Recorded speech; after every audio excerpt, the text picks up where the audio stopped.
As Zone 9B gardeners, there's pretty much gardening tasks that we could be working on year-round. But right now we're in February, and so I want to give you some tips for things that you could be doing in your garden right now.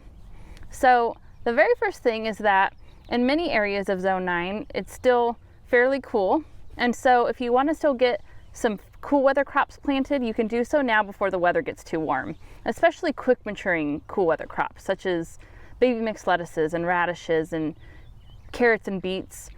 Things that take a lot longer to mature, like Brussels sprouts and celery and broccoli, should likely be planted as a transplant, because if you plant them from seed right now, they're going to head to bolt as soon as the weather starts warming up too much. So keep that in mind and base it off your exact area. I know even though we're all Zone 9B gardeners, climates vary from state to state and even zip code to zip code. And so if it's a quick maturing cool weather crop, you can still get a harvest right now before the weather gets too warm. So get those planted by seed or by transplants as soon as you can.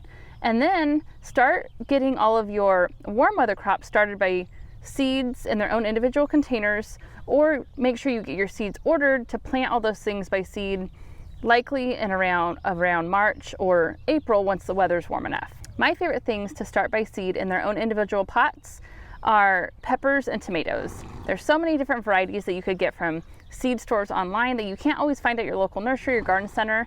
And so I am going to start getting all of my peppers and tomatoes started in their own individual pots so that I can transplant them later on in spring when it's warm enough. But I have a lot of seeds that I've already ordered for all of my things that I want to get planted by seed. I prefer planting squashes and cucumbers, okra, pretty much all of my warm weather vegetables I like to plant by seed if I can. But there's things that should always be transplanted, like your tomatoes and peppers. And so if you want to get those transplants ready now, you can start planting those in their own individual pots, and you can put them in a greenhouse or get one of the plastic covered domes that you can put over to make sure the soil warms up so those seedlings can start sprouting. You may even need to get a grow light and just keep those seedlings growing in the correct environment so that when it comes time to plant, they're ready. And then if you have things still out in your garden right now from your fall garden or your even maybe last summer's garden that you need to clean up, start working on getting everything cleaned up so then your garden beds are ready when planting time comes in full force come March and April. One of the things that is great about gardening in our zone is that we are pretty much a year-round growing zone, and so there's always tasks that we can be working on. But the problem with that is it's very easy to get behind on things or to lose track of what to be working on each month and each week because there's so many things we could be doing.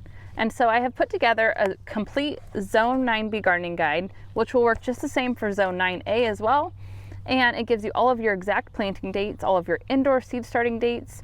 So it tells you when to get your seedlings started, when to get them transplanted, when to start by seed, all of those really important dates that you need to grow a successful garden year round. I provide some overall Zone 9B gardening strategies, some favorite vegetable varieties. Overall, it is just a really great guide.